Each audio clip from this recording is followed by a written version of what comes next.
શાલિનમ ચિરચિદીવ્યાબ્દમ ચ દિવ્યાકૃતિમ જીવેશાક્ષરમુક્તકોટિસુખદમ નૈકાવતારાધિપમ જ્ઞેયં શ્રી પુરુષોત્તમં મુનિવરૈ વેદાદિગીત્યમ વિભું તન્મૂલાક્ષરયુક્તમેવ સહજાનંદમ ચ વંદે સદા. પારાયણ તો ઠીક છે, પણ સૌને લાભ મળે તે માટે આપણે સૌ ભેગા થયા. કોઠારી સ્વામીને સંતોએ, રમણભાઈને, રાણા સાહેબ બધાએ ભાવના સારી વ્યક્ત કરી. દરેક મુક્ત એના એંગલથી બોલ્યા. પોતાના એક હૃદયનું પ્રતિબિંબ બહાર આવ્યું. ખૂબ આનંદ. દાસ સ્વામીની વાત તો સરળતા જ આવે, પ્રેમ સુરસાની વાત તો શું ન થાય એ ભાવના જ આવે. કોઠારી સ્વામીની વાત તો કાકલું દઈને વિનંતી પ્રાર્થના જ હોય. સૌના અંગ પ્રમાણે સૌએ 5-7 મિનિટ સુંદર લાભ આપ્યો. રાયના સાહેબ થોડા વધારે મહિમામાં, ખૂબ મહિમામાં વધારે ગયા.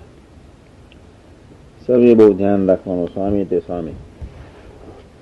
આધ્યાત્મિક ઇતિહાસના પાને ગુરુ હરિયોગીજી મહારાજ અને જોડ જડે એવી નથી. એને સંભાળી આંખમાં આંસુ આવી જાય બધી રીતે. એક કરુણાનિધિ મંગળકારી મૂર્તિ, કરુણાના ધોધ વહાવે, હજારો દુખ્યાને સુખ્યા કરી નાખે, હજારો માની ચૈતન્યોને નિર્માણીપણાની સૂઝ આપી દીધી, સેંકડો યુવકોને એને બુદ્ધિ આપી દીધી, પવિત્ર ભાવ આપી દીધો. એની રીતને શાસ્ત્રીજી મહારાજની રીતનો આકાશ પાતાનો ફેર હતો જ. શાસ્ત્રીજી મહારાજ એમનું કામ જુદું હતું, યોગીજી મહારાજનું કામ જુદું હતું. તત્વ એકનું એક, નારાયણ ચેતના એકની એક જ કામ કરતી હતી. શાસ્ત્રીજી મહારાજને અક્ષર પુરુષોત્તમ ઉપાસના સ્થાપી હતી, યોગીજી મહારાજને અક્ષર પુરુષોત્તમને સિદ્ધાંતને વ્યાપક બનાવો હતો. હવે એક મંગલકારી સુંદર અવસર આપણી ભાગે આવ્યો છે. બસ વાત કરતા પહેલા સીધી વાત બહુ સ્પષ્ટપણે કરી દઉં. બહુ સરસ માગ્યું ત્યાગવલ્લભ સ્વામીએ, છેલ્લી લીધી એવી જ કોઈક ભાવના વ્યક્ત કરી દાસ સ્વામી, કોઠારી સ્વામી. બીજું કાંઈ એક શરત મૂકીશ, બધું જ પ્રભુ કરી આપશે. દાસ સ્વામીએ કહ્યું કે સરળ થજો. હું બી માનું છું, સરળ સેવક પર પ્રભુનો અધિકાર વિશેષ સ્વરૂપે હોય, જેથી જેના ફળ સ્વરૂપે એના ચૈતન્યની એક એક સેકન્ડ પ્રભુ એનો ઉપયોગ કરી લે. જરા ફળ સ્વરૂપે અને બુદ્ધિના ચાન્સીસ ખૂબ હોય. હા, ગમે તેવી પરિસ્થિતિમાં પણ સરળ સેવક પ્રભુનો જ રહેવાનો. ભલે અંતર દોડાયેલું હોય, પ્રભુ તો મૂર્ખ નથી ને. પણ સરળ સેવકને એટલો તો ખ્યાલ છે, જેની ગોદમાં હું બેઠો છું એ મારું રૂડું જ કરી રહ્યા છે, પૂરું કર્યા સિવાય રહેશે જ નહીં. સૌની પ્રાર્થના જરૂરથી સાકાર થશે. એક કામ કરજો, જ્યાં હોય ત્યાં કોઈ ચીજ પ્રભુને જે નથી ગમતું એ બોલ્યા સિવાય નથી બોલવું. સરહૃદયને આ ગ્રંથને વાગોડ્યા કરજો. નવરાશનો સમય હોય, રાતના 10 વાગે પહોંચ્યા હોય, 2-5 પાના 10 પાના વાંચીને સુઈ જજો. આટલું તો કરવાની આપણી સૌની ફરજ છે. મનાવી દેવાની ફરજ મહારાજની છે. ફરજ ન કહેવાય, મનાવશે જ. એના માટે તો એ પ્રભુ પૃથ્વી પર આવ્યા. કાયમ કહું છું તે પ્રમાણે મારો એક સંકલ્પ એવો બહુ સ્પષ્ટ છે કે અક્ષરધામની એક જ્ઞાન સમાધિમાં રહેતા રહેતા આપણે સૌ ક્રિયાઓ કરીએ. બસ નથી વાસનાના આયુર્વેદિક ફાર્મ આપણને ઠંડક આપવાનું. ચારે બાજુ અદભુત લીલોતરી હશે. 2-5 વર્ષમાં તો આપણું ફાર્મ બહુ ડેવલપ થશે. રાહત રહેશે આનંદ માટે. ઠંડક એક કોઈક ચીજ જુદી છે. એ કદાચ આ મંદિર પર બેસીને કોઈ એની વિશાળતાનો, કોઈક મહિમાનો વિચાર કરીશું, છતાંય ઠંડક પ્રગટ થવાની. ઠંડકનું લક્ષણ કોક ચીજ જુદી છે. પ્રેમ સ્વરૂપ સ્વામી સરસ વાત મને ખૂબ ગમે. પ્રકૃતિ તેજ એની નો શબ્દ અને ડિક્શનરી ન મળે. હકીકતે વાત બહુ સ્પષ્ટ છે. પણ આ ગ્રંથ આપણને કામમાં ત્યાં આવશે જ્યાં તમે અટક્યા છો ત્યાં. એનો અભ્યાસ કરશો આપણને ખ્યાલ આવી જાય. સંબંધ એ સહજાનંદ. ખરેખર આ સંબંધ થવા માટે કઈ ચીજ નડે છે એના 10-15 પોઈન્ટ પાછળ હશે જ. આપણે વાગોળીશું, વિચારીશું. પ્રભુ તરફ નજર રાખીને કોઈનું કાંઈ આજ તો બહુ ઠરાવ કે અહીંથી ઉઠો. પુણ્ય ખલાસ થઈ જાય છે બોલવામાં, ટીકા ચર્ચા કરવા.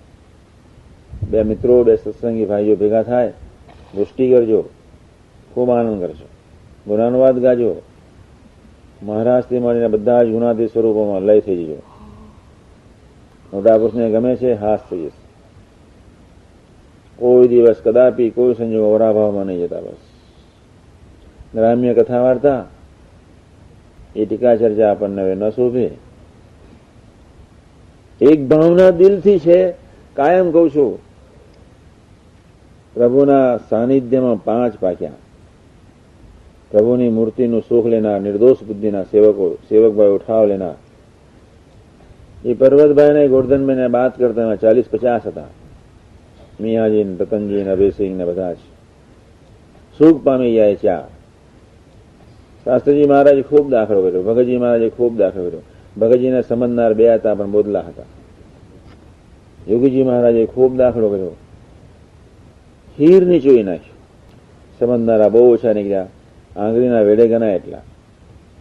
તારદેવના એ સમાજને ધન્યવાદ. બાપાને તદ્દન ખુમાર થઈ ગયા, ખોવાઈ ગયા. અક્ષર પુરુષોત્તમના સમગ્ર ગુણાતીત સમાજ માટે સેવામાં રોડાઈ ગયા. ખૂબ સેવા કરી તારદેવ મંડળે. જેને જોઈએ એને ખબર પડે. નિર્દોષ બુદ્ધિથી સેવક ભાવે જનાયા સિવાય બાપાને સમજ્યા, બાપાની સાથે એક સંબંધ કરી ગયા. રેર કુટુંબ કહેવાય. હવે તમે સૌ રમણભાઈ, સતુભાઈ બધાની ભાવના જોઈએ, આનંદ થઈ જાય. દવે સાહેબ, દેવ સાહેબ, ફકીરભાઈ બધાનો ઉમંગ જોઈએ તો આનંદ થાય. તમારા સૌનું તરવરાટ જોઈને ખૂબ આનંદ થાય. આ કોક તદ્દન નવીન વાત કરી રહ્યો છે.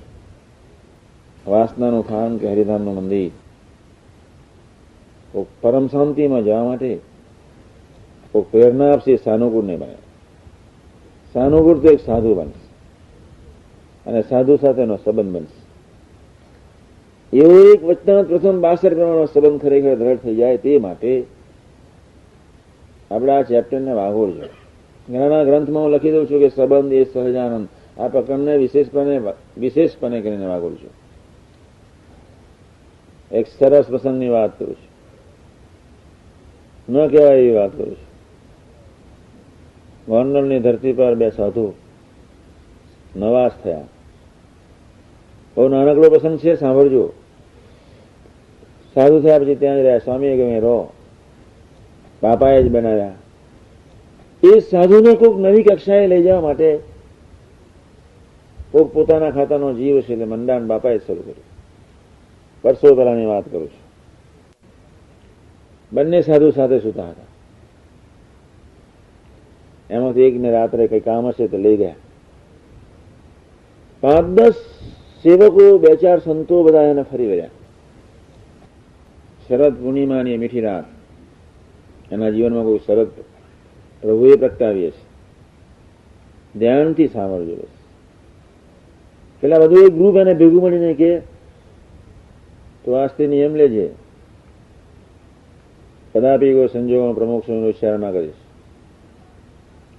બીજો નિયમ લેજે, અમારી સાથે તારે દોસ્તી બધું અનિવાર્ય. પેલા એ કહ્યું કે મારે તો બાપા જેમ કેમ વર્તવાનું છે, રહેવાનું છે. પ્રમુખ સ્વામી બાપાનું સ્વરૂપ છે ને તમે બાપાનું સ્વરૂપ છે, તો મારે મન કોઈ ભેદ્રષ્ટિ નથી. પેલા ફરી ઉલટાઈને કે તમારે અમારી સાથે રહેશું, કે હું તો થવાનું છું જ. એક લીટીમાં એ ભાઈ પકડી ગયા. પેલા લોકોએ સારી એવી પ્રસાદી આપી. ન સવારે ઉઠી શકે, ન સવારે લઘુ કરી શકે. અંતરે એમને સર્વજ્ઞ પુરુષ બાપાએ સવારના પર બોલાવ્યા. તબિયત કેવી છે? સ્વામી પ્રદિક્ષના કરીને જ આવ્યો છે. સ્વામીએ 2 ધબ્બા માર્યા. સેવકે કાંઈ જણાવ્યું નહીં. સેવકની એક જ ફરજ હતી કે કોઈ પણ સંજોગોમાં એની સાથે સંબંધ ન તૂટે. બસ હું અને તુંની વચ્ચે કોઈ મુક્તો દ્વંદ સ્વરૂપે હોવા ના જોઈએ. એ ચેપ્ટર આગળ ચાલ્યો. એ બધાને જ ખબર હતી કે આ સેવક એની રીતે જ વર્તવાનો છે. બપોરે પડવાને દિવસે, બીજને દિવસે, તીજને દિવસે બાપાએ 2-4 સેવકોને બેસાડીને ખૂબ જમાડ્યા. આ લોકોનું પ્લાનિંગ એવું સરસ સુંદર હતું કે કોઈ પણ ભોગે આ સેવકો મારા માર્ગમાં અંતરાયરૂપ ન થવા જોઈએ. સ્વામી પીરસતા જાય ને આ લોકો જમતા જાય. એ સેવકને સારી એવી પ્રસાદી પડેલી, ખાવાની તૈયારી નહોતી, પચવાની તૈયારી નહોતી. સ્વામીએ ખૂબ જમાડ્યા. 2-3 દિવસ સુધી લેટ્રિન ઉતરી નહીં. સ્વામીએ કહ્યું, તબિયત કેવી છે? કે બહુ સારી છે. સ્વામી એકદમ હસીને ભેટી પડ્યા. મેં તે જ વખતે જયારે સ્વામી ખૂબ ભેટ્યા હતા, મેં સ્વામીને પૂછ્યું, મેં કહું, બાપા તમે હસું છો કે મારું નામ? તો સ્વામી એકદમ બોલી ઉઠ્યા કે આ સેવક મારા સંબંધે જીવે છે. પરિસ્થિતિ એટલી બધી વણસી ગઈ, રાતના 12 વાગ્યાનો સુમાર હશે. ચાલો આપણે શરબત પીએ. બધા એ સેવકને બધાને શરબત પાવા બધા લઈ ગયા. ટોટલ પોઈઝનેટેડ. બહુ વિચારમાં શરબત પીવો કે ના પીવો. પીવે છે તો ધામમાં જાય છે, નથી પીવા તો આ લોકો સાથે સુરત ભાવ. તમે સુરત ભાવ રહી માર તો પડે. એક બાજુ બાવા લોકોની જમાત છે, બીજી બાજુ સાધુની જમાત છે. શાસ્ત્રીજી મહારાજનો એક બહુ સરસ પ્રસંગ યાદ આવી ગયો કે મીરાનું ઝેર પચ્યું. હું તો ભગવાનનો ખરેખર સેવક છું, પ્રભુની રક્ષા કરે. ગટગટાઈ ગયો શરબત.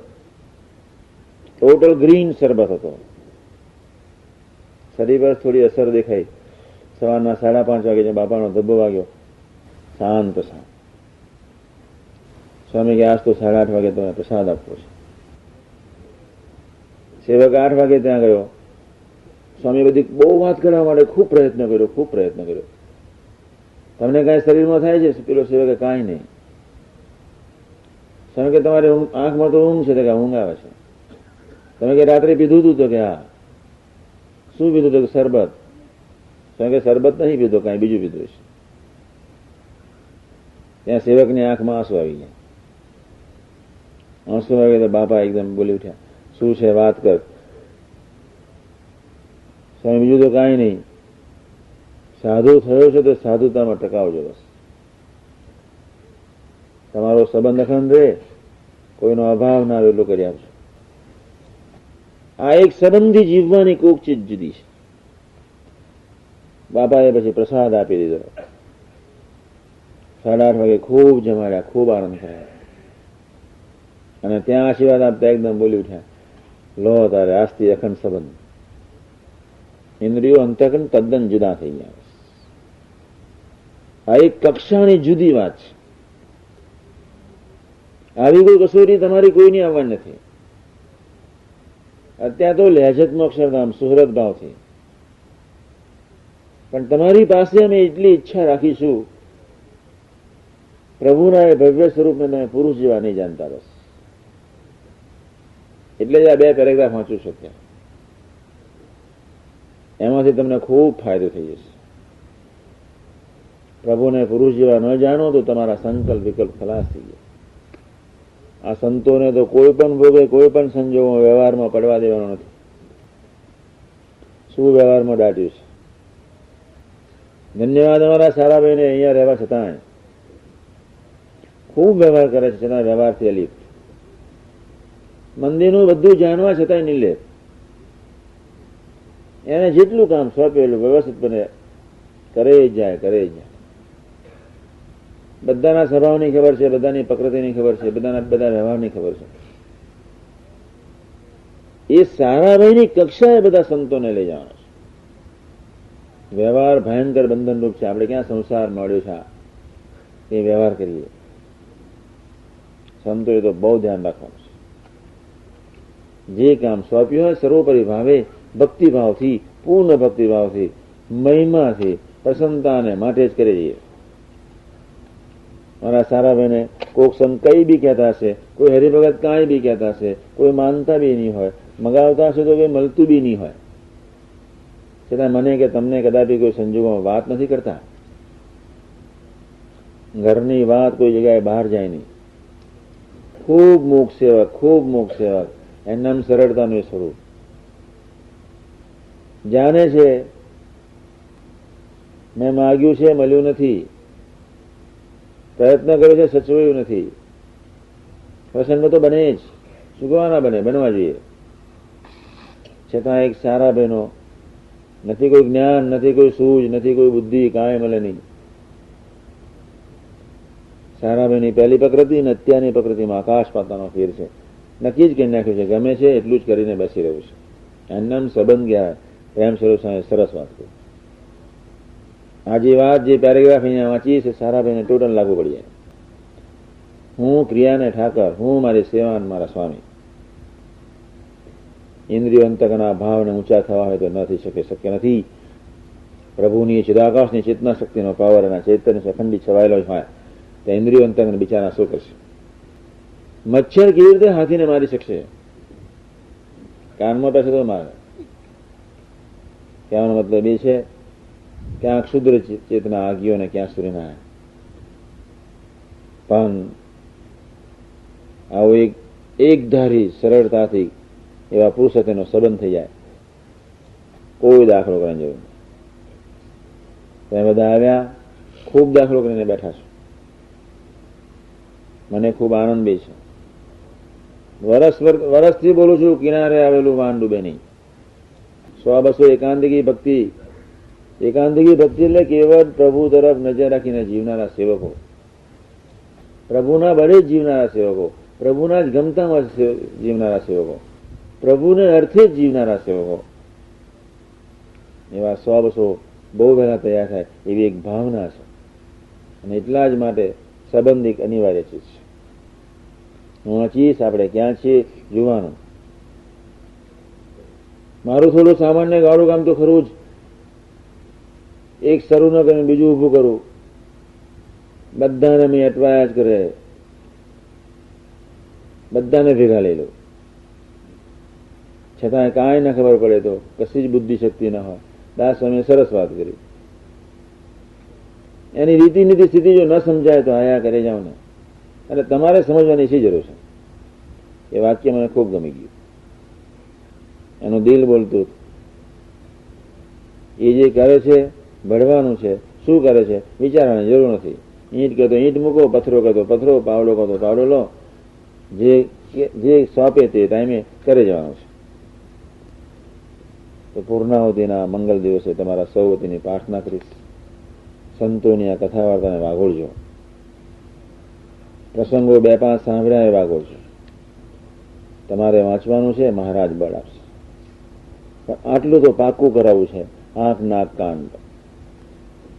આંખ દર્શન જ કરે, જીભ ગુણગાન જ ગાય, કાન ગુણગાન સાંભળે. કોઈની મોહબતમાં ફસાશો નહીં. તમારા અંગત ગુરુ જેવા ભગવતીની મોહબતમાં બી ફસાશો નહીં કોઈની વાત સાંભળવા માટે. એ પાપથી આપણે બહુ દૂર રહેવું છે. ફલાનો ને ઢીકનો એ શબ્દ ન જોઈએ જીભડી પર. મારું ને તારું એ શબ્દ ન જોઈએ. સૌ પ્રભુનું છે, પછી ક્યાં વાત છે? ખૂબ કરીએ અને કાંઈ ફળ મળે નહીં એવી કક્ષા પર આપણે નથી જવું. છતાં તમારી પ્રગતિ જોઈને મને પરમ સંતોષ છે, પરમ આનંદ છે. સૌ મુક્તો એની પ્રકૃતિ મૂકવા માટે ખૂબ પ્રયત્નો કર્યા છે, ખૂબ રુચિ રાખી છે, કેટલી ખંખેરાઈ ગઈ છે, આનંદ બી છે. એ આખી પ્રકૃતિ તે ઇન્દ્રિયોને ચારે અંતકને પ્રભુમય બને એ મારે સંકલ્પ તો પ્રભુનો જ છે. વાગોળજો 6 જ મહિના દિવાળી સુધી. રમણભાઈ તો નાચશે ને પૂછશે કે આવું બી નહીં થાય. ઘણા મુક્તોના અનુભવ છે. અહીંયામાં બીજું કાંઈ નહીં. શકીએ છીએ હા, એક પ્રભુને પુરુષ જેવા જાણીએ છીએ, એટલા માટે સવારથી પાછળ પડ્યો છું. પ્રભુને પુરુષ જેવા ન જાણવા એટલે શું? તો હવે સમજીએ. સત્પુરુષના સંકલ્પે તો અનંત બ્રહ્માંડનો વ્યવહાર ચાલે છે.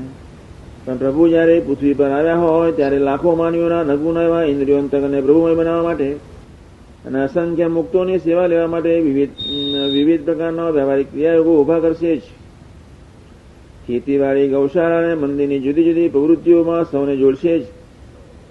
ખરેખર તો પ્રભુને પોતાની મૂર્તિનું સુખ આપવું છે, પણ તે અમાપ સુખની ચૈતન્ય ધારાને ઝીલવાની તાકાત ન હોવાને કારણે, અથવા તો પ્રભુની ભાવનાને સમજવાની શક્તિના ભાવે, અથવા તો ઇન્દ્રિયોના કરોડાવર્ષના વ્યવહારના પાસને લઈને સેવકો મહારાજની મૂર્તિના સુખને પામી શકતા નથી. તેથી ખૂબ જ કુશળતાપૂર્વક પ્રભુએ સેવા ધર્મ પ્રવર્તાવીને સેવકોને સેવાના આકારે કરી દઈ મૂર્તિમય બનાવ્યા છે. મહારાજની આ આગવી કળા છે. પ્રભુનો આ વ્યવહાર નિર્ગુણ છે, નિર્દોષ છે, પરને અર્થે છે. પ્રભુ જયારે આવો વ્યવહાર કરતા હોય ત્યારે જો તેમનામાં કોઈ મનુષ્યભાવ કલ્પે તો તેમને પુરુ જેવા જાણ્યા કહેવાય. શ્રીજી મહારાજ રઘુજી મહારાજનો વિશેષ પક્ષ રાખતા. તેથી બીજા મોટેરા પરમહંસો અને હરિભક્તોને એમ પ્રશ્ન થતો કે શ્રી રઘુજી મહારાજનો કેમ વિશેષ પક્ષ રાખે છે? વર્ષોથી ચાલતું આવ્યું છે. પ્રભુ રઘુજી મહારાજનો પક્ષ રાખે કોઈને ગમેલું નહીં. 70 થી 80% સંત મંડળ નહીં ગમેલું. અમદાવાદના આખા સમાજને નહીં ગમે. ગોપાલ સ્વામી સહેજ મહારાજના પડખે બોલ્યા એટલા આમ તો અમદાવાદના સંતોએ, એ તરફની રૂચિવાળા સંતોએ નક્કી કરી નાખ્યું કે અમદાવાદની ધરતી પર ગોપાલ સ્વામી જોઈએ નહીં. આખા ઇતિહાસો, એ ઇતિહાસને પુનરાવર્તન આપણે કરવું નથી. પ્રભુ કોઈનાય નથી, પ્રભુ તો સૌનાય છે. અને આનંદ સ્વામી રઘુજી મહારાજનો જયારે પ્રભુએ પક્ષ રાખ્યો ત્યારે એકદમ ગરમ થઈને બોલ્યા, મારી જાંગમાં જો જીવડા પડે, લોહી નીકળે, જો વડતાલની ગાદી પર કોઈ વારસ પાકે તો. પ્રભુને આશીર્વાદ આપી દીધા. વ્યવહાર કેવી વિચિત્ર ચીજ છે. પ્રભુ જે વ્યવહાર કરતા હોય સહજ માન્ય રાખવો જોઈએ. આ તો રઘુજી મહારાજને બેસાડે, કોઈ ગધેડાને બેસાડે તો ગાદી પર એને પૂજવું જોઈએ. એનું નામ નિર્દોષ બુદ્ધિ કહેવાય. એનું નામ પ્રભુ સાથેની પ્રીતિ કહેવાય. રઘુજી મહારાજ બેસાડે એને બદલે કોઈ પથ્થર બેસાડી દીધો હોય તો બી એને પૂજવું જોઈએ. પ્રભુ જોડે સંબંધ છે ને, એને રાજી કરવા છે ને. આવું કઈક ચરિત્ર કરે એટલામાં તો ખલાસ થઈ જાય. બાકી તો લોયાના 12 6 નિર્વિકલ્પ નિશ્ચય ને સવિકલ્પ નિશ્ચય 3 ને 3 વાંચી દેજો, કઈ નંબર ખાયો છે નહીં. ભગવાનના એ સ્વરૂપમાં કઈ ચરિત્ર કરવાના નથી, કરશે બી નહીં. પણ તમારી વ્યવહારિક બુદ્ધિનો પ્રલય કરવા માટે પોતે વ્યવહાર ગ્રહણ કરે છે. તમારી જળ બુદ્ધિને ચેતન કરવા માટે પોતે વ્યવહાર ગ્રહણ કરે છે. તમારી પર કોઈક દયા લાવીને તમને કોઈક આગળ લેવા માટે પ્રસંગો ઉભા કરે છે. અને જયારે આવા વ્યવહારિક પ્રયોગો, ક્રિયાયોગો સંસ્થા ના હોય ત્યારે તમારી બુદ્ધિમાં કદાચ ન બેસે છતાં સ્વામી સ્વામી ભજન, ભગવાનના ભજન કર્યા સિવાય કોઈ ચીજ કરવા જેવી નથી. બાપાને સરસ પ્રશ્ન પૂછે છે, સૌ ધ્યાનથી સાંભળો. જ્યાં જ્યાં પ્રભુએ વ્યવહાર કર્યો ત્યાં ત્યાં બધા પરમહંસોને મનુષ્યભાવ આવ્યો. એ ગુરુ જ્ઞાતિ બાદ, એ તો અનાદિના. મોડ એવા 4-5 હરિભક્તો, પર્વતબેન, ગોરધનભાઈ, બિચારા બધા જ લબ્ધ જાય. એટલે હું 2-5 વર્ષથી કહું છું, જ્ઞાન અને વ્યવહારે કરીને કદાપી કોઈ સંજોગોનો અભાવ લેતા જ નહીં. શ્રીજી મહારાજ રઘુજી મહારાજનો વિશેષ પક્ષ રાખતા. તેથી બીજા મોટેરા પરમહંસોને અને હરિભક્તોને એમ પ્રશ્ન થતો કે શ્રી રઘુજી મહારાજનો કેમ વિશેષ પક્ષ રાખે છે? આવું વિચારનારા સેવકો પ્રભુની યોગમાં ફસાઈ જાય છે. પ્રભુ તો સૌનાય છે, સૂર્ય સમાન છે. તેમને તો કોઈ બેદૃષ્ટિ હોતી નથી. તેમને મન સૌ સરખા છે.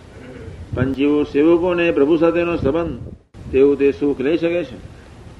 પ્રભુની કોઈ ક્રિયા હેતુ વગરની હોય જ નહીં. પ્રત્યેક જીવને તેની કક્ષાએથી આગળ લઈ જવા, એ પોતાના સાથેનો સંબંધ દ્રઢ કરાવવા તેઓ જ્યારે જે યોગ્ય લાગે તે કરે. મહારાજે દાદા ખાચરને ભટવદરમાં બીજી વખત પરણાવ્યા. એ પ્રસંગે ઘણા મુક્તોને મહારાજમાં મનુષ્યભાવ આવ્યો. ગુણાતાન સ્વામી જુનાગઢમાં એક ભેંસ એક હરિભગતને માત્ર ₹80 આપી દીધી. તે વખતે મંદિરના કોઠારીથી મળીને બધાને એમ થયું કે સ્વામી આ ઠીક ન કર્યું. સ્વામી કાંઈ વ્યવહારમાં સમજે નહીં. પણ જયારે પાછળથી એ જ હરિભક્તિ અહોભાવે મંદિરમાં ખૂબ સેવા આપી ત્યારે બધાને અંતરદ્રષ્ટિ થઈ. આ મોટા પુરુષની વ્યવહારિક ક્રિયાઓમાં નાહકનો મનુષ્યભાવ કલ્પવો એ તેમને પુરુષ જેવા જાણ્યા જ કહેવાય.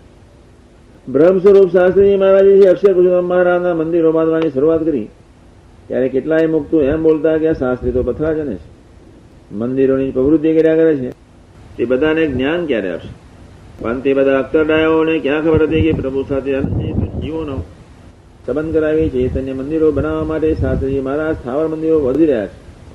આમ માત્ર વ્યવહારિક બુદ્ધિથી ભગવાન કે ભગવાનના સંતને અને તેમના ચરિત્રોને કેવી રીતે માપીશું? ગુરુહરિ યોગીજી મહારાજ સાક્ષાત સ્થાન અક્ષરદેવીની સેવા કરવા માટે વિશેષ રુચિ દર્શાવતા હતા જ. અક્ષરદેવી તરફ તેમનું હૈયું હંમેશા ટકતું રહેતું.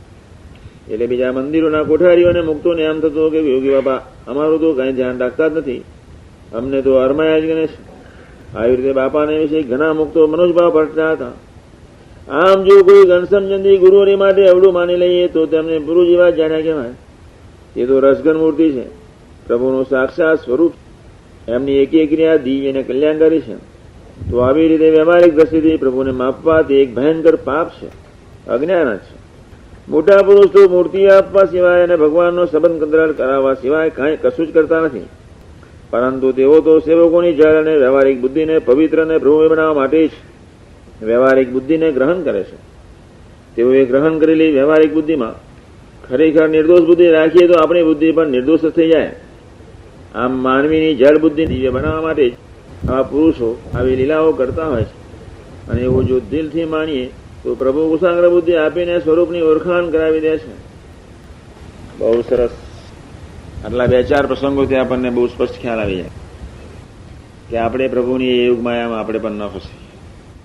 પ્રભુ યોગમાયા ઉભી કરે છે, ગ્રહણ કરે છે, એની પાછળની ભાવના એટલી છે તમારી બુદ્ધિને કુશાગ્ર બનાવવા માટે. તમારી બુદ્ધિ પ્રભુમય બને, તમારી બુદ્ધિ તમારી જ દાસી બને, તમારી બુદ્ધિ અહમનું વિસર્જન કરવા મદદરૂપ બને, તમારી બુદ્ધિ પ્રભુ જ ઓળખાવે. એની કરુણા કેટલી હશે.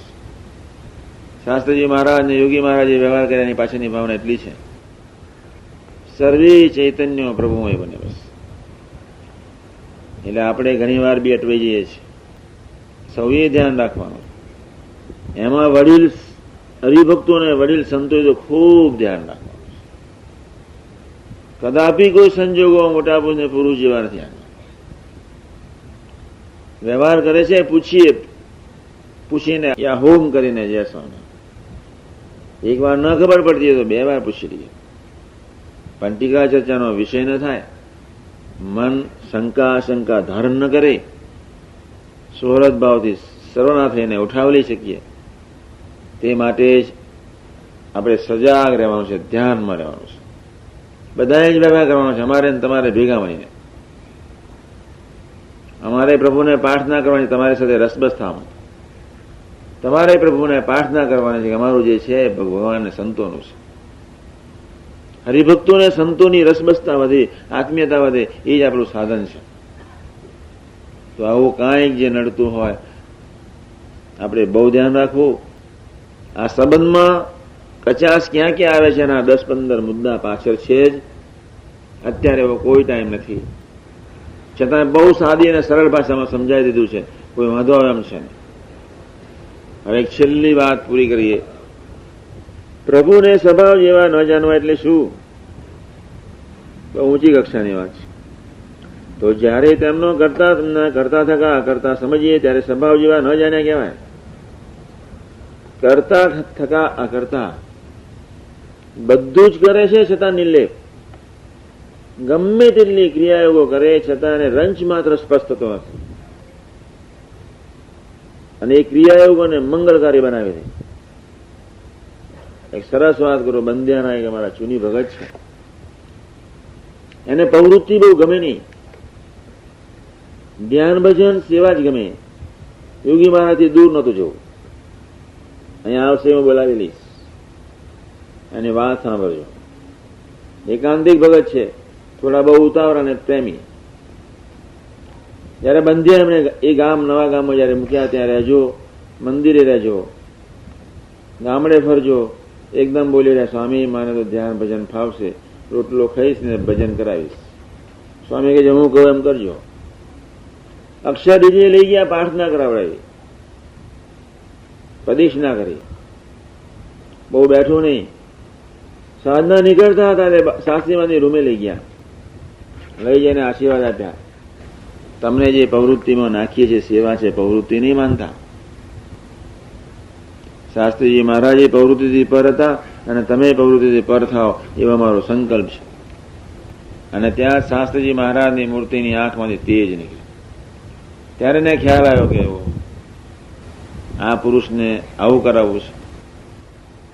એટલે મોટા પુરુષને સ્વભાવ જેવા ન જાણ્યા એટલે કરતા થકા કરતા કરે છે છતાં નિર્લેપ એવી એક ભાવના રાખી આનું બધું જોયા કરીએ, આપણું જીવન વહેલું ધન્ય થઈ જાય. ભગવાનને તો કોઈ કાર્ય સ્પષ્ટ નથી, એ તો સદાય ન્યારા અને નોખા છે. જળ અને ચેતન પ્રકૃતિના આધાર છે, એ પ્રકૃતિ પોતે ગ્રહણ કરે છે. તેમનું સ્વરૂપ તો સદાદેવ સાકાર જ છે. પૃથ્વી જળ તેજ વાયુના આકાશ એ પંચતત્વોના આકારે કે શબ્દ સ્પર્શ રૂપ અને ગંધ એ પંચ વિષયના આકારે તેઓ કદાપી થતા નથી. આમ ચોખ્ખી સમજણ વતનાથ લોયા સાત પંચાના સાત પ્રમાણે થાય ત્યારે જ પ્રભુનું સ્વરૂપ સમજાય છે, યથાર્થ ઓળખવામાં આવે છે. પ્રભુ ગમે તેટલા કામમાં કામ ક્રોધાદિક સ્વભાવ ગ્રહણ કરે, પણ તેઓ તો બધા સ્વભાવથી પર છે તેવું માનીએ તો આપણે પણ આ સગળા સ્વભાવથી પર થઈએ. પ્રભુ સૌના દોષ અને સ્વભાવ પ્રેમથી ગમાડે છે, એ કોઈની ઉપેક્ષા કરતા નથી. દરેકની સાથેની કક્ષાએ જઈને ખૂબ રસબસ થાય છે. કોઈ પણ સેવક પ્રભુની આવી પ્રીતિનો ખ્યાલ કરે તો તે સ્વભાવ રહિત જ થઈ જાય.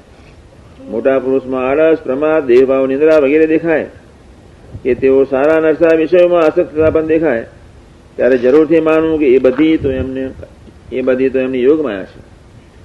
તેમનામાં કોઈ સ્ત્રી પુરુષ ભાવ જ નથી, તેમનામાં આળસ કે નિંદ્રાની લેશ પણ માત્ર નથી. એ તો સાકરના નારિયેળ જેવા છે, સંપૂર્ણ સ્વરૂપ છે. પ્રભુ મનુ જેવા સ્વભાવ ગ્રહણ કરે છે, એની પાછળની ભાવના એટલી છે કે દરેકને એમની સાથે હિત થાય, દરેકને એમની સેવા કરવાની તક મળે. બાકી તો સર્વ પ્રકારના દેહભાવથી પર છે. એક વખત ગુરુની શાસ્ત્રીજી મહારાજ પડી ગયા હતા.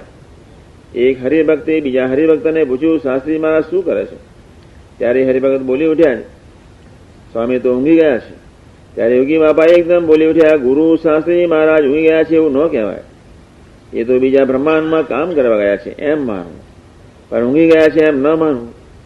બાપાને શાસ્ત્રીજી મહારાજ વિશેનો કેવો દિવ્ય ભાવ હશે. મોટા પુરુષ શરદી કે તાવ ગ્રહણ કરે, બીજો કોઈ રોગ ગ્રહણ કરે, બધું સેવકોને સેવા આપવા માટે જ હોય છે.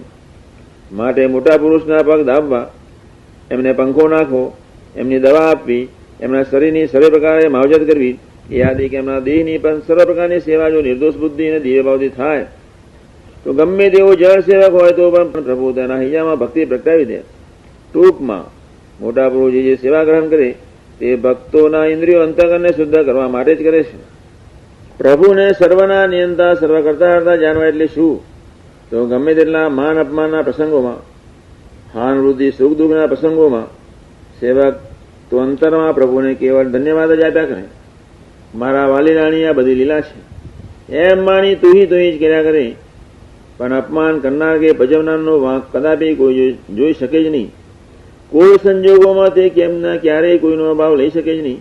કદાચ કોઈ મુક્ત ભૂલ કરતો દેખાય તો તે દિલથી માને કે કોઈ ભૂલ કરતું જ નથી. પ્રભુ તેને ભૂલ કરાવે છે અને તે પણ તેના સારા માટે જ કરાવે છે. તેના વિકાસને અર્થે જ ભૂલ થઈ રહી છે. બહુ ઊંચી કક્ષાની વાત, પ્રાર્થના કરતા જ રહો. તેના વિકાસને અર્થે થઈ રહી છે. તે પોતે સ્વતંત્રપણે સ્વભાવ પ્રેરિત વર્તો જ નથી, પણ પ્રભુ તેને સ્વભાવ પ્રેરિત વર્તાવે છે. કારણ કોઈ પણ ભોગે ચૈતન્યનો પોતાની સાથેનો સંબંધ દ્રઢ કરાવવા અને ખરેખરો વિનમ્ર સેવક બનાવવા માટે જ પ્રભુનો અથાગ પરિશ્રમ હોય છે. ખરેખરો સેવક પોતાનું અંતર અને આસપાસનું વાતાવરણ ભ્રમને પોતાના અંતરનું અને આસપાસનું વાતાવરણ ભ્રમ નિયંત્રિત જ માને છે. બ્રહ્મની સત્તા જ એક સર્વોપરી સત્તા છે. અક્ષર બ્રહ્મ સૌના આધાર અને પ્રાણ છે. પરાત્પર પુરુષોત્તમ નારાયણથી કોઈ મોટું નથી. આવા અક્ષર બ્રહ્મનો અને પુરુષોત્તમ નારાયણનો સંબંધ થયો તો પછી આપણા જીવનમાંથી શા માટે આનંદ જતો રહે? એટલે જ કહ્યું છે કે પ્રભુના એ વ્યવહારની બુદ્ધિથી જો તે પાપ છે, અને સંબંધથી જો તે જ મોટું પુણ્ય છે. સંબંધથી જુએ જાણે વિચારીને જીવે તે સુપાત્ર છે. તે જ ખરેખર કુશાગ્ર બુદ્ધિવાળો છે અને તેને જ ભ્રમની પ્રાપ્તિ થાય છે. એક દિવસ યોગી બાબા ગઢડા પ્રથમ 62નું વચન સમજાવી રહ્યા હતા. ત્યારે એક વડીલ હરિભક્તે પૂછ્યું કે બાપા આવો ભવ્ય સંબંધ થયા પછી ભક્તોએ શું કરવાનું બાકી રહ્યું? ત્યારે બાપા હાથ ઊંચો કરીને મારા દેખાઈને બોલ્યા, ભક્તોએ તો ભજન સ્મરણ જ કરવાનું છે, બાકી બધું કામ મહારાજ સ્વામી ને શાસ્ત્રી મહારાજ કરી લેશે. આ છેલ્લી લીટી સરસ આવી ગઈ કે ભગવાનના એ પવિત્ર સંતના યોગમાં આવ્યા પછી હવે કરવાનું શું? યોગી મહારાજ એકદમ એમની પોતાની લાક્ષણિક ઢબ હતી. સીધી જ મારા હાથમાં કરીને મારા ફેરવા મંડી પડ્યા. આવા ઘણા પ્રસંગો આ એક જ વાત કર્યા કરે કે ભક્તો હવે કાંઈ કરવા નથી, બસ ભજન અને સ્મરણ. જાગા સ્વામી બી એવું કહેતા ને ભગતજી મહારાજ બી એવું કહેતા. પણ આપણે ભજન સ્મરણની સાથોસાથ બીજું ઘણું કરી નાખીએ છીએ, એટલી જ માથાકૂટ છે. ઉપલો પેરેગ્રાફ તો બહુ કડક છે, શાંતિથી સૌને સમજાશે. એમાં આપણે આટલું જ હું બી તમને બીજી રીતે કહું છું. કદાચ ભજન સ્મરણ ન થયું, પણ આ ગ્રંથને વાગોળજો, વિચારજો, પ્રાર્થના કરજો. ભજન એ કરાવશે, સેવા કરવાની રુચિ બી જગાવશે, મન બુદ્ધિના પાસથી પર બી એ કરશે, ઠંડક બી આપશે અને સંબંધ કરીને સુખ્યા કરાવશે. આજના મંગલકારી શુભ દિવસે ગુણાતીત સ્વરૂપોના ચરણાઈનું એટલી જ પ્રાર્થના, સૌને સુખ્યા કરે. સહજાનંદ સ્વામી મહારાજની